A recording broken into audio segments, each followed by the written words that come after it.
Chapter 18, The Illusion of Self. There are many paths leading to the top of the mountain of consciousness. It is very important for you to find your path and then stick with that even when you find the going gets tough. One of the ego's favorite tricks is to make you doubt whether your path will work. It will work if you will work. It may be helpful to take a look at three factors that represent aspects of consciousness growth.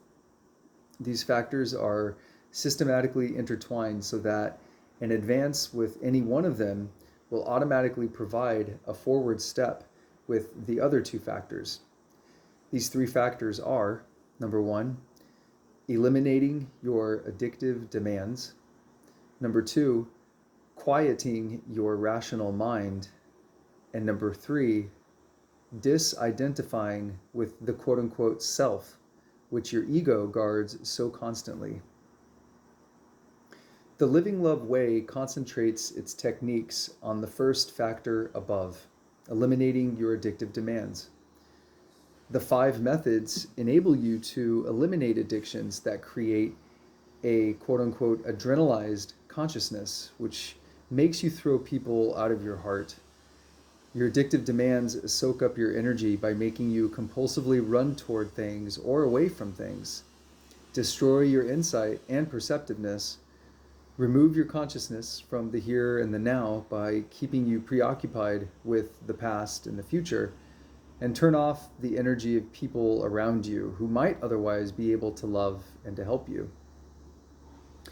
The methods of living love concentrate on showing you how to make rapid progress in eliminating emotion-backed demands that keep you constantly on the pleasure-pain roller coaster of life. When you see the cause and effect relationship between your addictions and your suffering, you can constructively use your suffering to reprogram rapidly. You thus tend to work with a higher level of dynamic energy that you can channel into boosting your rate of consciousness growth. For many people, this is much faster than working directly on quieting the mind or dropping away the self. And since an increase in any one factor accelerates the realization of the other two factors, eliminating your addictions may also be your most rapid technique for calming your mind or knowing what you really are. One of the great approaches of the mountain to consciousness involves the letting go of the quote-unquote self, with which we are identifying and which we protect so laboriously. And progress in disidentifying with the myriad of things we contain within our self-boundary also helps us quiet the mind and drop away addictive demands. As children, we learn to experience a territory that we called quote-unquote myself or mine. This quote-unquote self is considered to be bound by our skin, although we experience extensions of the quote-unquote self with concepts such as my toys, my room, my dog, my clothes, my friend, my lover, my reputation, etc. We feel that everything is mine or not mine, and we generate the experience of alienation and anger towards people when they appear to encroach on territory we consider our own. Now, since the ego is constantly busy protecting, well, in this case, cutting lumber, sorry for the sounds. Since the ego is constantly busy protecting the territory it has defended as quote-unquote mine, it can never relax into the here and now. It must always be securing its future happiness in some way. This continuous activity reinforces the sensation of an quote-unquote I, a me, or a self to whom the territory belongs and to whom painful experiences are always threatening to happen.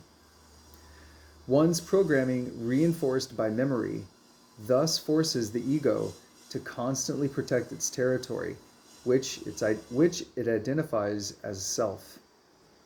Let me repeat that last sentence once more. One's own programming, reinforced by memory, thus forces the ego to continually protect its territory, which it identifies as quote unquote self.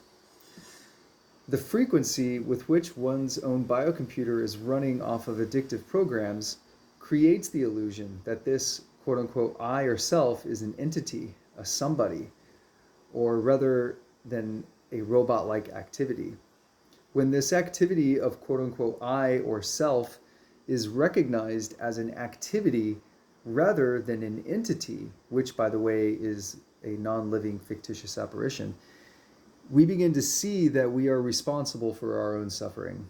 The quote unquote I is this activity of defense.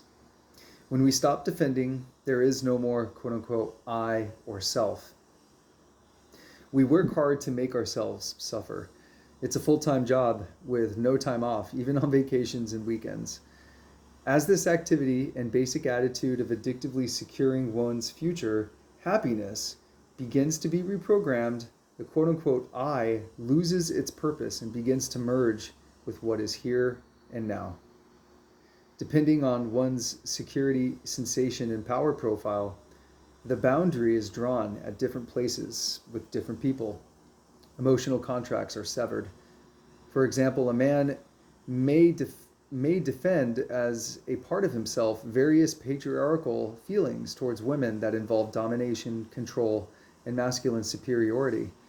Another man may not identify his self-boundary with these subject-object relationships, but instead he experiences as essentially like himself all beings who happen to be encased in female bodies. Thus, the area that we regard as part of our quote-unquote self will fluctuate depending upon the attitudes and concepts one has acquired and the stage of consciousness development one is in. If we would understand the nature of this experience that we regard as quote unquote myself, it may be helpful to realize that the self boundaries we defend are like boils on our skin. A boil is a part of us, and yet it is not a part of us. It is just a functional thing that arises and that can pass away. It is not a structural part of our body like our liver, bones, or eyes. Like a boil, the self-concepts that we pick up in our cultural milieu cause a lot of pain and messiness.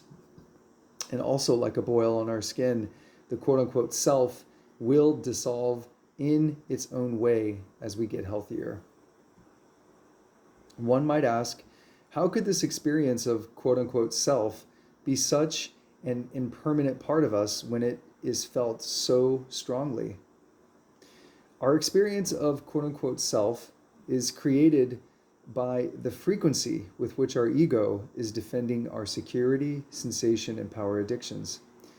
Since these lower three centers of consciousness determine most of our experience before we begin to grow toward higher consciousness, our minds are moment to moment, minute by minute, reinforcing the boundaries of this impermanent experience of quote unquote self. The waves of the here and now are constantly trying to wash away this boundary of the self, but we are maintained by our addictions and our stored memories. But we keep drawing a self-boundary in the addictive sand of our personality so that it is continually defined and redefined in our experience. With each addiction that you are so successfully in, let me repeat this.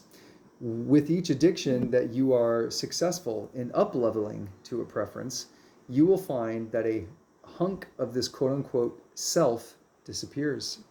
Instead of experiencing people as objects, you increasingly feel them as us or quote-unquote like me. And gradually, with the up-leveling of almost all of your addictions into preferences, this sharply defined experience of quote-unquote self leaves you.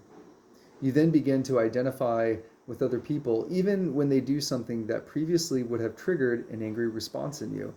You just see that they are doing something that you have done hundreds or thousands of times, and you do not throw them out of your heart because of it. When you are heavily addicted, your experience of quote-unquote self is solid like a block of ice.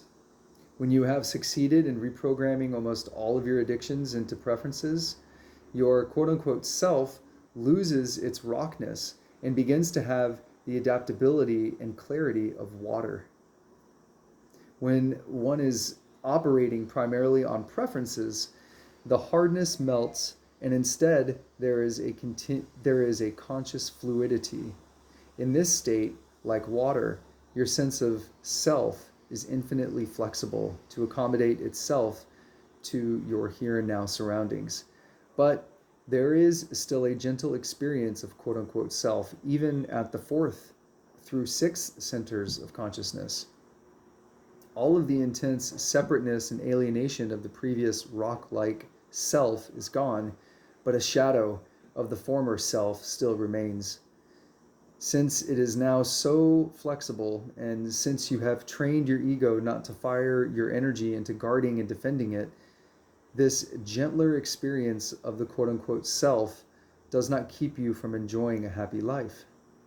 The self boundary created by your preferential programming enables you to love everyone unconditionally, including yourself.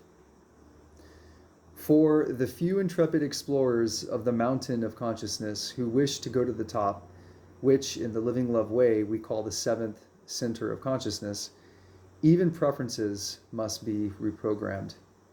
The same tool of mindfulness that enable one to get rid of addictions can be used to eliminate preferences. But one should realize that let me repeat this.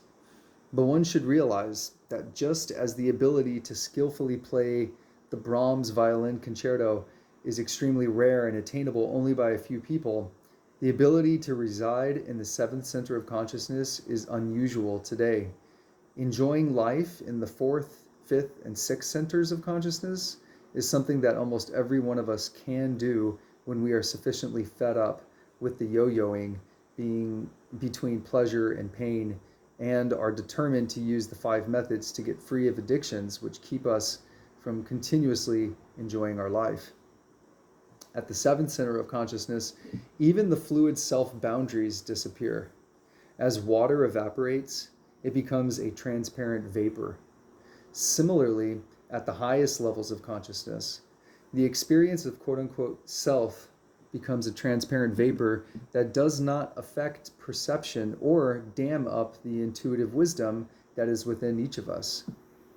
As our perception of quote unquote self or somebody disappears, we become nobody, which then lets us be in a unitive space with everybody.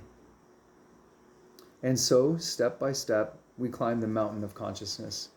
We find the path that most beckons to us, and then we let the cosmic energy within each of us impel us toward the loftier regions where serenity, unconditional love, and fulfillment await us.